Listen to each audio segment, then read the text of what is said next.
Are you a jungler who has experienced an unfair death like Grubs? Have you died from a random support run when you engaged the enemy jungler?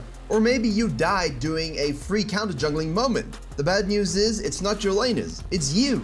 The good news is that we can fix it permanently. And after testing this on about 200 junglers, I can basically guarantee that you will climb immediately. So without further hesitation, let's learn to stop forcing and start playing like a challenger jungler.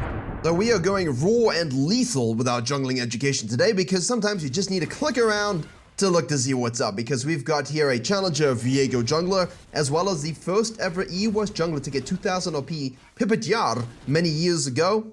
Was it last year? Who cares? Now he's on Skarner, who's actually pretty decent, and Viego.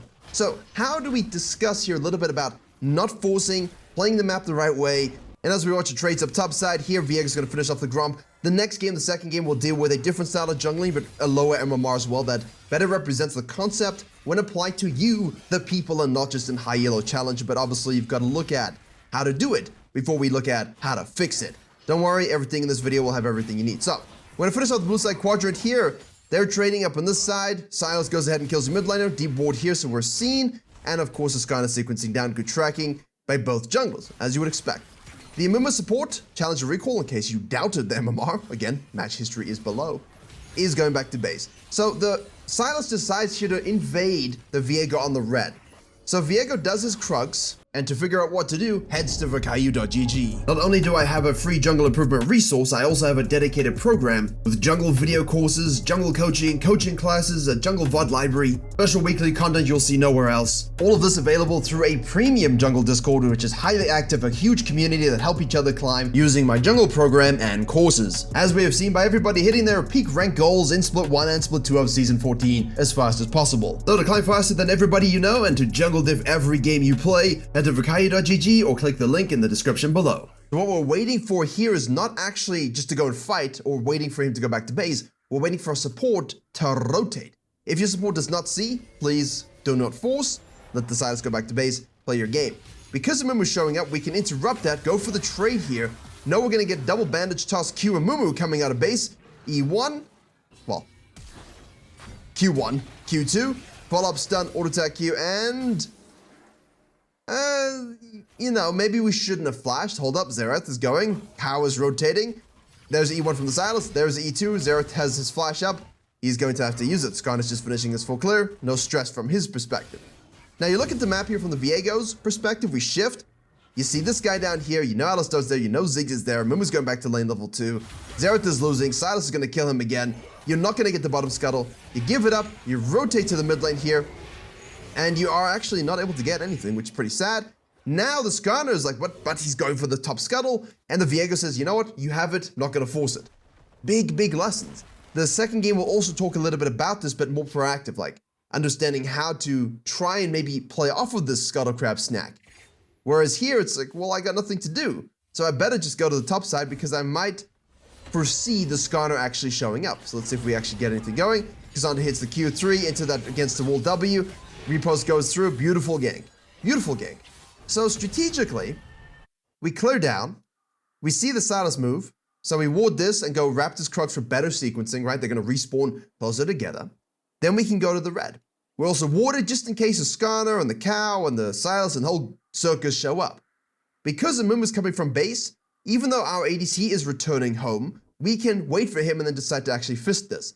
What I didn't quite like was maybe going for the full flash, knowing that Sylas still has his, but you might be able to kill him. It's worth the risk. It's worth the investment, okay? It's not gambling. It's an investment. We're seeing if we can maybe get a good return. Sometimes you don't get a good return, but that's okay. Now, when you see the Skarner finish off, you know that this scuttle crab is gone. So we cross over, and unfortunately, the Xerath dies again. The cow rotates over, and now we get a goon squad into the top river. We just can't do the scuttle crab. But then you extrapolate, right? Where's the next jungler go? Where's the next place for the Skarner? He could easily go back into his camp. He could easily go back to base in the carrion sequencing. Or he could try and gank the top side. So the Viego's like, well, let me shadow this, and if I get here first, cool. Which he does. There's a Skarner. Trading, no base. 33 CS. All right, careful, careful, careful. Good. Now the Skarner sags back off into his jungle. All right, he's going to have these two over here. Remember, 28 CS is a full clipper scuttle, but he got 2 scuttles, so that's 32. 33 for wards and minions and things like that. He does actually go back to base. We don't know this, but it's a reasonable assumption. The Sylas is going to probably destroy the Xerath now. We do the Grump, we observe. We do the Wolves, we observe. Sometimes it's just the way the game is. Not forcing ganks, not forcing anything. Sylas lives. You don't rotate to that. 80% rule. There's an 80% chance I can rotate and have success here. No! So you carry on farming. The Skarner is obviously going to cut all the way down and farm all the way down. He could go to the Scuttle Crab, the Void Grubs. But we don't know, right? You just don't know. So you take the guarantee play of my jungle camps. That's just embarrassing. Now you finish off a full second sequence. All right? Skarner's in the mid lane here. Now, because we see him, he's going to go down for the RNG Scuttle. Can we actually do something, right? Can we actually do something here as Viego? Can we get this? We have a bit of lane price situation, but this is a bit of fog of war. So we want to play smart, push the crab down, there you go. And Skarner doesn't force. Skarner says, you know, I could go to my Grump, for sure, I could do that. But I could also seep up to the top side and maybe get grubs and maybe do my red and things like this. I do think at this particular stage, if you think you can do the grubs, go for it, right? But in his particular case, if you don't think you're going to do it, then just do your Grump to protect against counter jungling. Now, Viego was going to go back to base, but I think he understands, look, mid, doomed. Top lane, kind of neutral, but it's still a Fiora, so who knows how that's going to play out. If he does want to cut for this, I don't think we win. So I'm not going to invest my time contesting that. I have 6. We got a Ziggs low here. I got a guarantee play. I'm not going to force the fight. I'm going to let this develop here. Let's see what happens. Beautifully done. Boom. Ult will get it. We can become the Ziggs to heal. Then we will most likely die. You decide, ladies and gentlemen, if that's worth it for you. If you're Viego, an Assassin, a Talon, a Rengar, a Kha'Zix, most likely you're going to say that's worth because you will use the gold better than the laner or the cow who got it. Specifically here, the cow did get it, so it's a win. Now, Kassandra's been compromised. Viego's going to go to the top side. Skarner says, right, I didn't want to force these grubs, but I know that Viego's not on the bottom side, so I can just snack them for free. Viego says, no prio. Fiora's going to rotate over. Shit, she hit the plant. I hate it when they do that. Really sucks. So does the blue. Then goes to the Grump. Watch the Fiora, see her go top side. You're like, phew, not invading me. That's nice. How lovely. Don't force the counter jungling because we can't.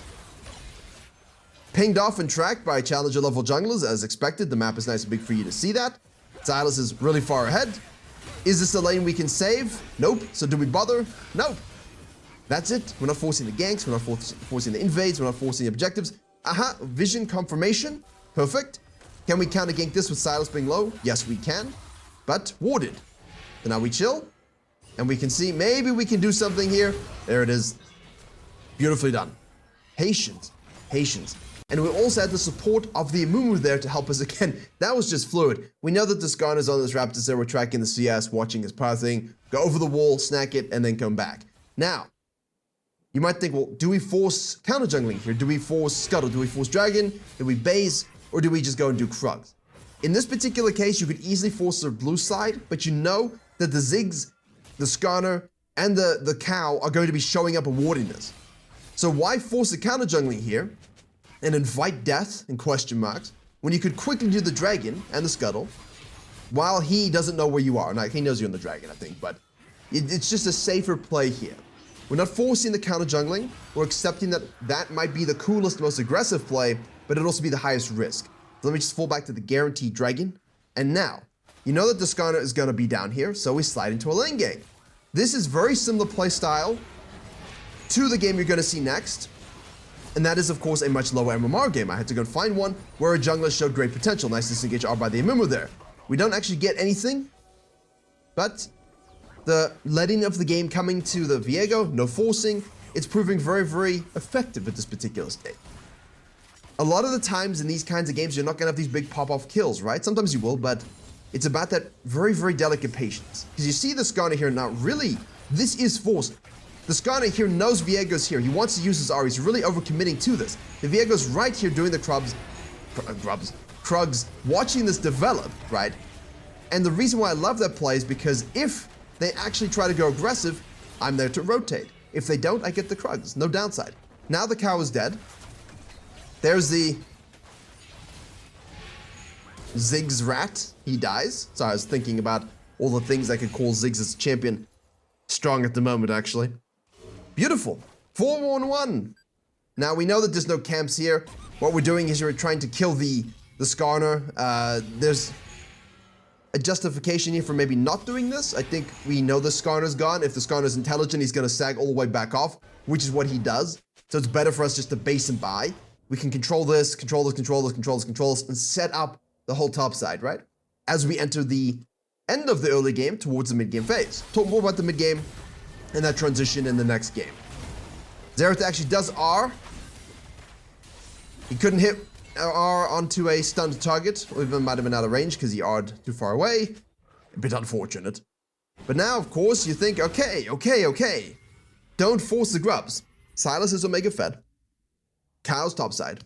My top laner and support are dead. Do I really want to go for this? The only time you would say yes is if I can quickly make this pick before anyone shows up. And you saw him do just that. If someone steps out to cut you off, but you have this numbers advantage, right? We had a 2v1 here, even if we had a 3v0 here. This was a 2v2. But our 2 died, right? The Amumu died, the Cassante died. So the Fiora's up here, the Cow's up here, the Skarner shows up here. But now we have a 2v1 advantage here in this micro moment. Pull the trigger, make the trap, get the kill, take away their most fair member. Lovely. Now the Skarner's like, well, I'm gonna do the grubs. I think we can do that. The Cow's over there, and the Viego says, you know what? I think you can. So he just decides to go ahead and snack a camp in the meantime. Watch the minimap, look for an advantage if you can get it. We have the Amumu rotating. We can kill the Cow ourselves. We don't get stunned here. We do get stunned, doesn't really matter. The Skarner's forcing the grubs. There's a cure of the wolf from the Amumu. The Skarner's mistake there was trying to rush the grubs when the map was a little bit delicate. Fiora took the whole top turret and all those plates. She's not interested in this fight. And now Viego is able to get one grub back, even if it's not that much, as well as red. And he's in a better advantage, really. 6.3k gold, 4.3k gold for the Skarner. No forcing. All patience, all watching the map, all paying attention, seeing where we can maximize our champions and our advantage that we have in itemization. And that's it. That's how we end the early game. Obviously, the 4 plates apiece on the bottom side is great. Fiora is definitely winning this top side. And we have the Amumu ult on the Sylas. We just full clear.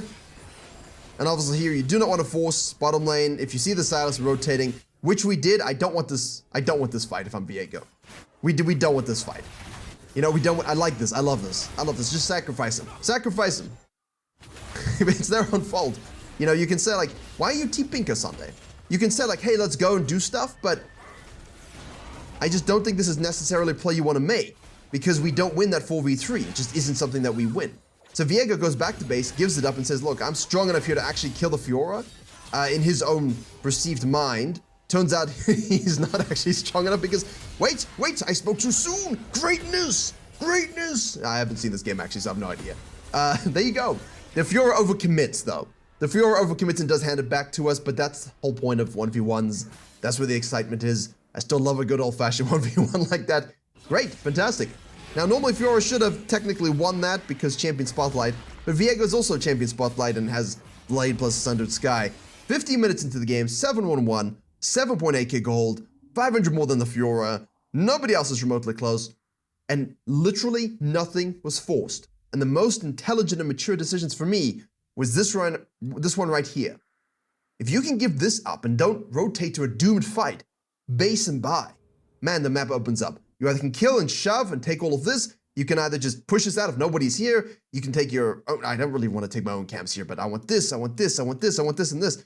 I want to kill the person who's mid lane, right? You want to take an advantage while there's 4 down here that is really backbreaking for the enemy team and gets you super juiced. So if that wasn't really your speed, you can see here we've got a Karthus looking down at a Zyra full clearing down. So that was more the Viego aggressive style jungling. And now we're going to look at a low diamond MMR, high emerald MMR game just to represent more the general player base in terms of what it means to not force, but in a healthy and understanding way. So overall, we've got our Fiddlesticks, Jhin, Kai'Sa, Blitzcrank bottom lane. Zyra was seen doing this. Now, there were pings that went forth from the Karthus here, but he wants to finish his full clear. He started red, he's slow, okay? Zyra decides, let me try and gank this lane. Actually, I have no idea what happens, let's find out.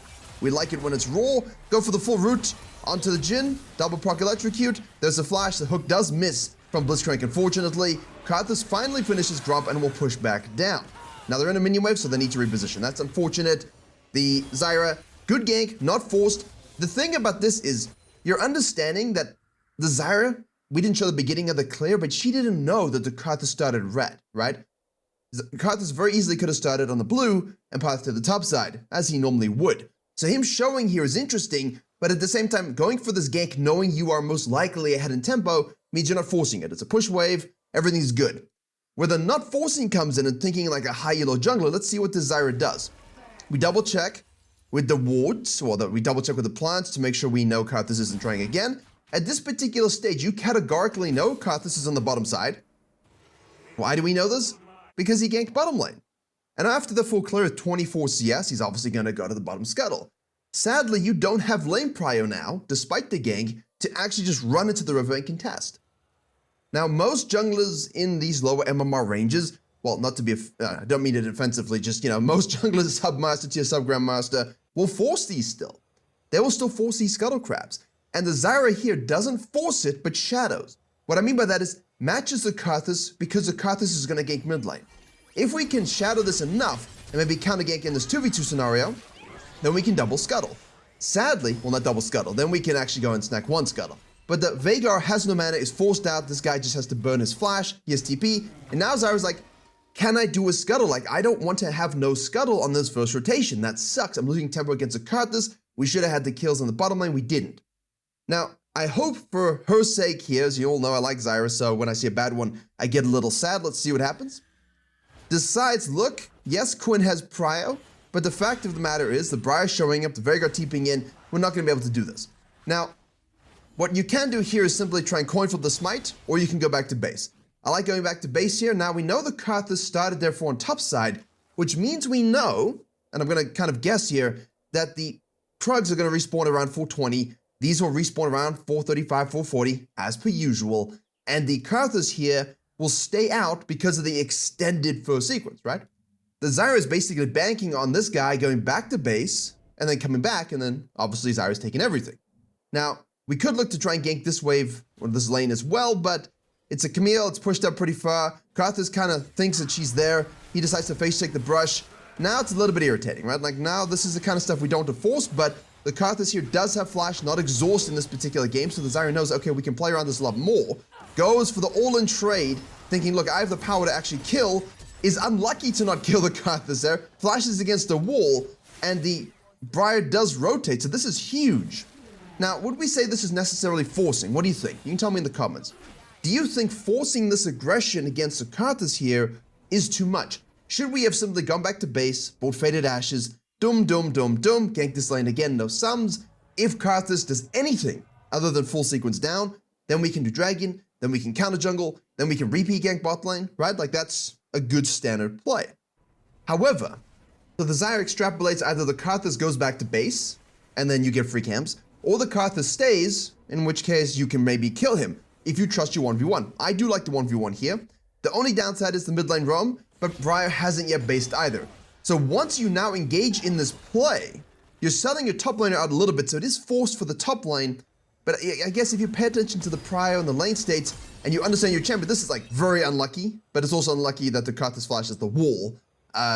Pre-nerfs, this is after nerfs, right? So pre-nerfs, this is a dead Karthus, by the way. So yeah, that could have very easily worked out very well. Briar also flashes the wall. The Quinn is running away. Now, the Zyra is over here. I love this, actually. We know the Karthus is super duper low. You can drag this camp out. You have the smite up. 2 charges because you didn't do any of the scuttle crabs, right? So you should be able to snack that, which we can do. And now we're going to run away. And Karthus, in theory, he shows in the vision. You see that? He shows in the vision. We see the Briar moving down. The Quinn did die. Camilla's low. Now you can take this and base. Maybe look to maybe gank this because Veigar has based yourself. Or you can force it onto the Karthus. High pressure, right? Let's see. Well then. Yes. And now Briar's going to rotate up here. Everyone just assumes that the Zyra is going to execute. Because they assume such, we get out. All right. So, first gank, no force. Good timing. Shadowing the Scuttle Crab, no forcing of the coin flip. Unlucky here. And then, again, I think thought about forcing but didn't. lost a Scuttle and thought maybe I can do something here aggressively. Now I'm not against aggression how the Zyra just did it, because that Zyra aggression is important versus other scaling junglers who are going to beat her later on. And it's also really good if you know you have the upper hand either in clear speed, PvP material, raw base stats, mobility, flash, whatever. When you have any sort of unfair advantage, use that intelligently to suppress the enemy jungler to a certain degree. So, Karthus then decides, and this is very interesting here, Karthus basically knows, alright, my Krugs are gone, I have to go to the bottom side. Zyra should, at this particular point, understand that something down here is going to be gone, right? Bottom lane is pushed in, decides immediately not to worry about this possibility and goes for the objective. Alright, we like that, alright?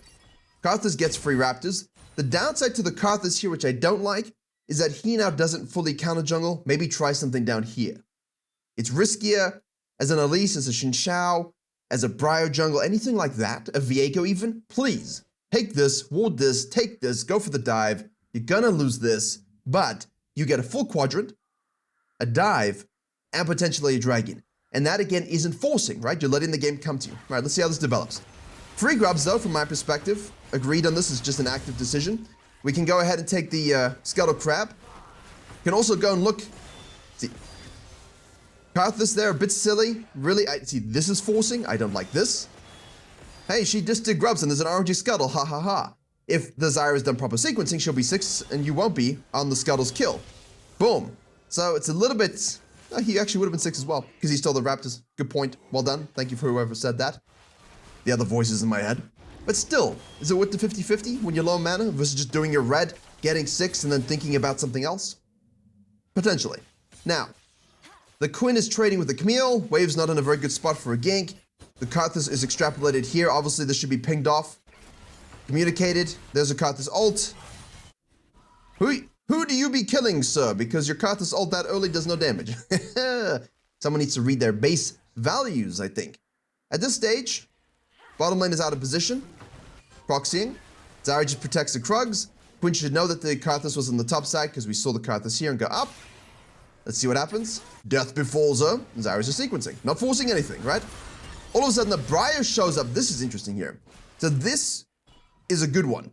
The Briar sees that the Zyra shows up in this vicinity, knows that the red is going to spawn, knows that she wins that PvP. The Zyra kites it out here with this anticipation. Ults, unfortunately, gets queued.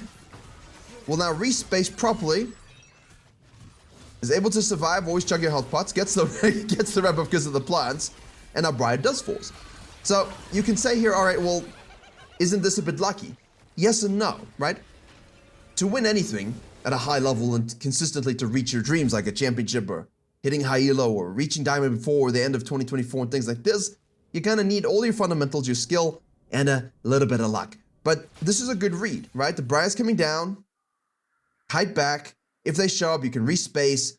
Lucky not to die, but at the same time, the Briar did force, right? The Briar did force.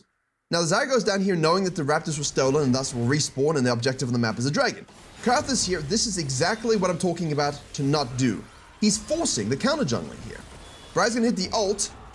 Zyra's gonna go onto the Karthus here. Briar's gonna hit the back line. Karthus obviously has no flash, so he dies. Briar's gonna go onto the Viego to get that kill. Blitzcrank's gonna show up. Zyra's very, very low from the Karthus battle. Can do something over the wall. Kaisa shows up, roots, hooks, and kills. The Quinn shows up because, I mean, Zyra had a hand in her losing her lane, but this is exactly what I'm talking about. The Karthus finishes this quadrant, right? And even though this wasn't really a force from him, you could argue maybe he should have respected the possibility that the Zyra could kill him at level 4, excuse me. But the forcing on the Raptors here is a little dumb because you know Zyra lived. Zyra very easily could have taken this and then gone back to base, right? So this movement by him is just for a singular Raptor camp, just for some chicken nuggies.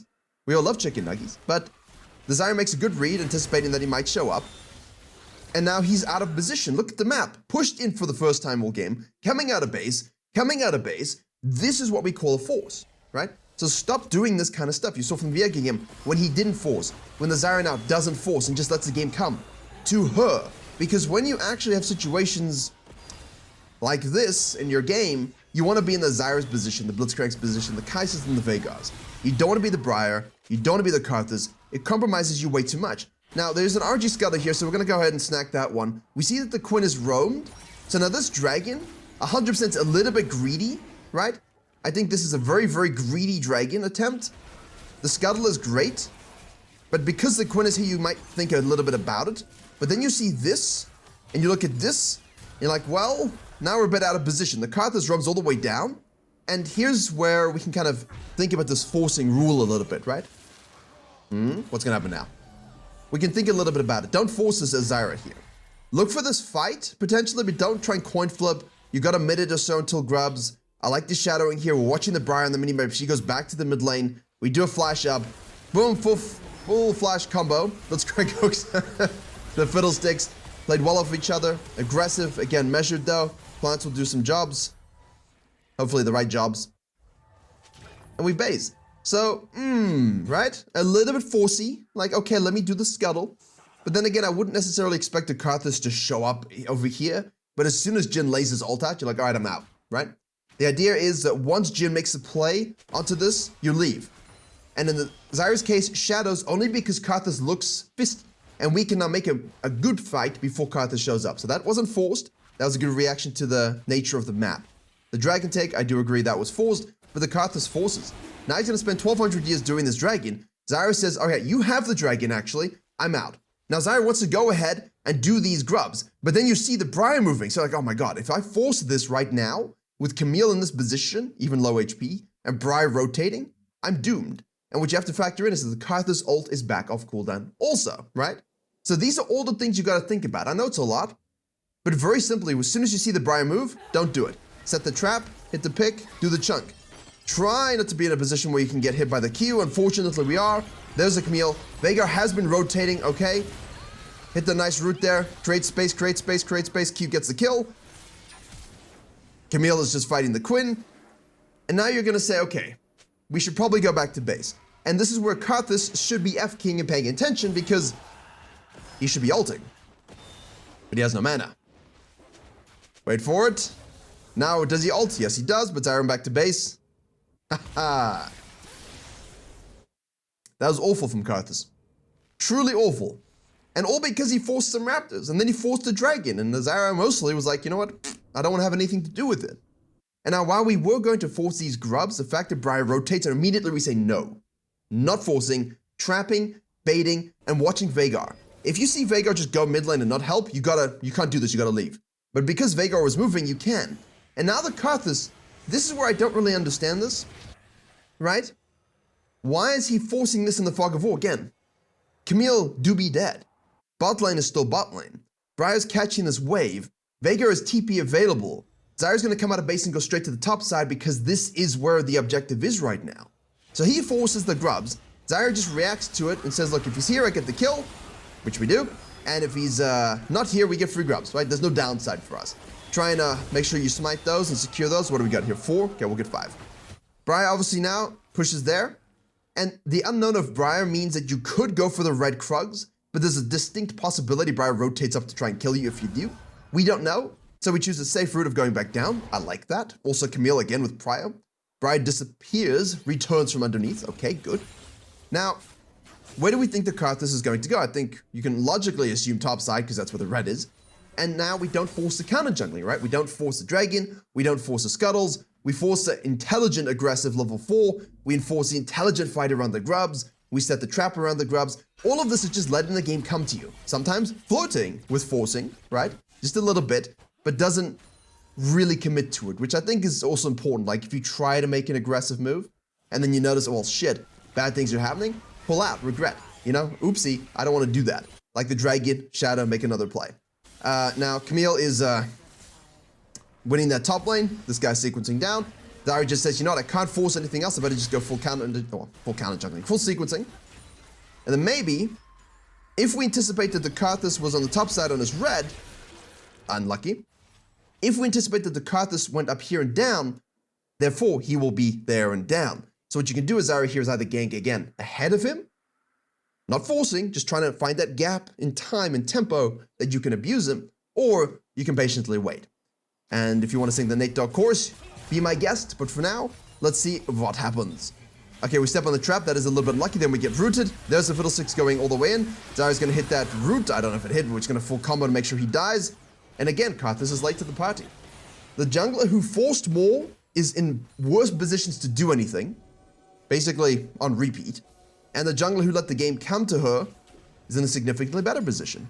So not only does this work for challenger junglers, aggressive junglers like Viego, it works very well for mages and farming junglers, Udyrs, anything like that. That's why I put at the beginning of this video, what does this work on? This game works very, very well on things like Udyrs, can work very, very well on things like Amumus, because as long as you understand what you need to be doing, and you don't give up unnecessary goods to the enemy jungler, you're always going to be better off. See, now Karthus will get 2 free kills because he's Karthus. Tick, tick, tick, tick, tick, tick, tick, tick, or 1 kill. Ah, well. If you went for haunting guys, you might have a better spot. Alright. Anyway. 306. There's Fiddle going mid lane. Should be warded by the Veigar. Oh, look at this. Look at this. We'll let it play through. Watching that. Beautifully done. So, again, another example of, right, guys, I really need to help my mid lane. Let me go gank. So imagine you just leave the base and you go sit in this bush and there's a Fiddle. That shouldn't be your primary action. The primary action is I want this to go with my 5 grubs, to go with my 2 ADCs, so we can shove this game at end before Karthus becomes a big monster. Because he will kill all of us, I think, on this team. Maybe not Blitzcrank, but everybody else will die. And if you are in his position, you should be not forcing, because you could easily be level 11 right now. Should be level 11, and should have that power curve. So the Zyra's intention, I think, from the pathing here, the little wiggle, is to go to this, but then sees this gank and immediately cuts and says, look, I'm strong enough, I can react, maybe I can save. We don't have flash, but we have the root combo with the Veigar. Unfortunately, Veigar goes back in and gets sucked to death. I mean, a lot of people would enjoy that, but, you know, living is better. So now we're going to push this wave out. Karthus is at this point a little bit of an unknown, shows up mid lane. Now we're sieging, again, is this forcing now? When you're playing something like the Viego in the previous game, when you're playing other champions like that, this isn't forcing because you now have a gold advantage and you are stronger, right? When you're stronger, more experienced, more gold, you're always in a better position. Now, at this particular stage, Karthus is behind in experience despite the CS lead, but his gold is 5.4 to 6,000. So it's not like Zyra's popping off with the gold amount, but you wouldn't have called that if I told you to guess, because basically, she's just controlling the game, and she's got more than anybody else on the enemy team, and that's really all that matters. So let's see what happens. Okay, Briar tries to go in and dies. That was very anticlimactic. I was just basically thinking, like, you know, maybe they actually kill the Zyra because she goes too aggressive, because we see the Karthus here, but let's play it forward in real time. Briar just goes in, disrespects it, and gets popped. Blitzcrank now shows up for the Shadow Flash hook onto the Karthus, who dies. I'm sorry, doesn't die, he flashes. He died in my mind. He's already dead, so, you know, win-win. Camille is going onto the Quinn here. If this is a gankable thing, please go for this and rotate for this, as we do, and then we're like, uh-oh. And now you could force the Herald, but again, what is the situation? This guy could respawn and rotate after the kill. This guy's gonna go back to base and chill on the top side. This champion, disgusting as she always has been since the release, is right there. And you're just Zyra. So I like the idea of just not forcing the Herald there. Again, very, very good example. Yes, you're going to lose a turret, but you control your quadrant. No counter jungling. Perfect. Look at this. That's why when you don't force, you end up in better positions. More gold, more experience, less death. This guy wastes time. And because you give this up and say, you know what, no, you can easily just cut down here now, level 11, follow the map, and say, yo, let's get this next dragon, which is much more valuable anyway. Briar, for some reason, is forcing, wasting her time instead of trying to do something else. Will get hooked and killed. Beautiful, wonderful, as they say. And now the Karthus is over here on the other side of the map. This is when things fall into place if you use this playstyle in the mid game. All right, I know we're spending longer in this game than the Viego game, but that's because I think this is way more applicable to your climb to Master, your climb to Diamond. Because you want to play a bit more measured like this, but really understand where that power is, you see? Now, we know that the Karthus finishes that. Showcases here. Fire falls back to this. What we can do is loop back for a counter jungling moment. In the bottom side, if we extrapolate the Karthus coming down. I like that. Briar does show up. Good vision there from the jungler. Obviously here you gotta risk maybe death. Let's have a look. Full combo onto the Briar. Keep your spacing, keep your spacing. Hit the plants. A little bit of a wasted ult. Karthus at least lost his ult. That's nice. And now we just push the wave out. And base. looking for a natural moment to kind of see where the forcing ends, because the map looks a little saggy. By that I mean like it's pushed in against us. But now Karthus again is forcing the blue invade, knowing Zyra's sequencing down, knowing Zyra's gonna show up here, has no flash. There it is. Fiddlesticks shows up, gets hooked, gets silenced. Boom, Zyra's gonna hit the plants and tick. Come on. Yeah, it's dead. Wow. And that's it. 707 now, 8.2k gold. It's slingshotted beautifully. CS is pretty stable in a deficit, but who cares when the guy's 141. A great example as farming jungler. Now as an Udyr, same thing. You can do all the stuff on Udyr, you can do all the stuff on a Mumu. All of those champions can accomplish the same thing when you learn to stop forcing, and you'll find these gaps, moments in the game where you just end up slingshotting. I don't click in my hands, I just am. You get these advantages and you can just win. And if we look at the end of the game here, let's see what happens. As for a blind replay, so I'm not sure, 14.29 and 773. Gold amount, 14.9, 14.2. Karthus invariably hit his edge, it looks like, but just couldn't keep up with the Virkayu, so the Fed Zyra and the Blitzcrank. And if you want to understand a little bit more about the different carry styles you can do as a jungler depending on how you see the game, click the video on your screen now for the good stuff.